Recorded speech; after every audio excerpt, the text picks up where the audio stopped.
Good morning. To be completely honest, this isn't my first time up here.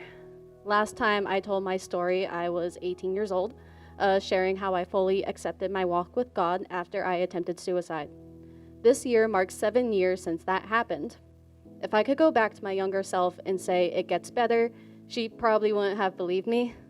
But I'm not here to talk about that. I want to start at the beginning. I was born and raised in San Diego, California. My father is a San Diego native who grew up in San Carlos. My mother was born in Chihuahua, Mexico. And no, Pastor, that is not where Chihuahuas come from.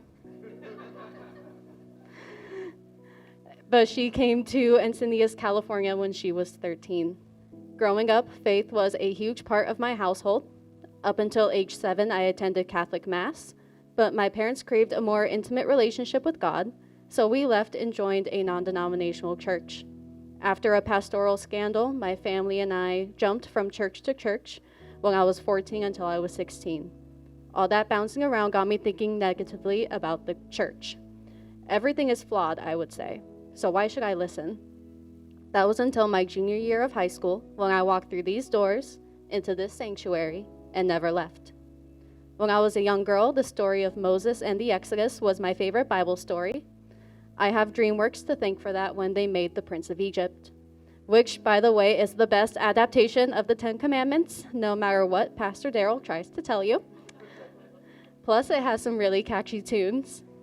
When I wasn't watching The Prince of Egypt, I was watching Disney's The Lion King. To this day, it is my favorite Disney movie. As I grew older and studied both stories, I couldn't help noticing parallels.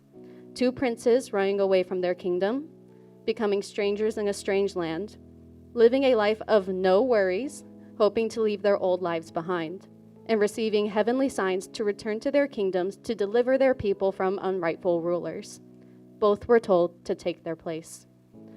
This is the story of when I saw my burning bush, or when I had my Mufasa moment. One night in 2016, I woke up from a dream, and in the reflection of my mirror, I saw Jesus Christ. The white light surrounding him was indescribable. His head was bent down, his arms and hands were outstretched over me, and he was speaking, but I couldn't hear him. So I have yet to know if he sounds like James Earl Jones or Aslan from Narnia. The second I saw him, he vanished. You know how people pinch themselves to make sure they're awake? I slapped myself in the face. When it hit me that really happened, I wanted to scream like Rafiki when he found out Simba was alive. I asked myself, who do I tell? How do I tell it? Would people look at me like I'm crazy? Or would they look at me with envy? What makes you so special that you got to see the Son of God? Is that what they would ask me? I answer that now the way Pastor Daryl would. I don't know. He's God. I'm not. Why is this my moment? During those 3 years after my suicide attempt, I continued to struggle mentally. I was in a very mentally abusive relationship where I always had to be conscious of my words and actions. The moment I wasn't, I was belittled and made to feel like a nothing. All those expectations put a major toll on my anxiety, which didn't help my depression. It was to the point where I thought, I wonder what would happen if I slammed on the accelerator and let go of the wheel. But that 1 second changed my entire mindset and my life. Jesus loves me so much. He let me see how he visits me and blesses me every night while I sleep, preparing me for the trials and blessings that were to come, and they came. That second gave me a new purpose as to why I should be here and to take my place. 5 years later, and standing up here this morning, I regret keeping that second a secret. Throughout these years, I have grown in my relationship with God. I'm studying his word every night before I sleep. I do my best to pray without ceasing. I attend every church service, both online and in person. I will admit, in regards to tithing, I can be better, but that's not impossible to change. I have friends who see this growth and come to me as a confidant. Some are religious, but most are not, who pour their worries and sorrows onto me looking for some sort of guidance and hope. I use those opportunities to tell them about God and how opening up their hearts can change their whole world. One coworker has described to me, Bree, you got a circle of love around you.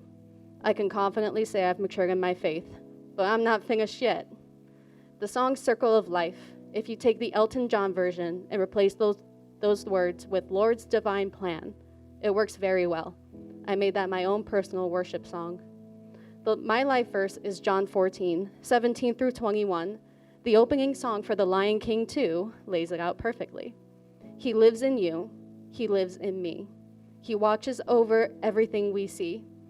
Into the water, into the truth, in your reflection, he lives in you. That second reinforces that verse in my life each day. He's always with me. He's not going to let me give up.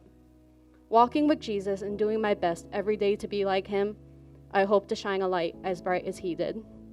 I'm taking my place in the circle of life. My name is Breanna, and this is my story.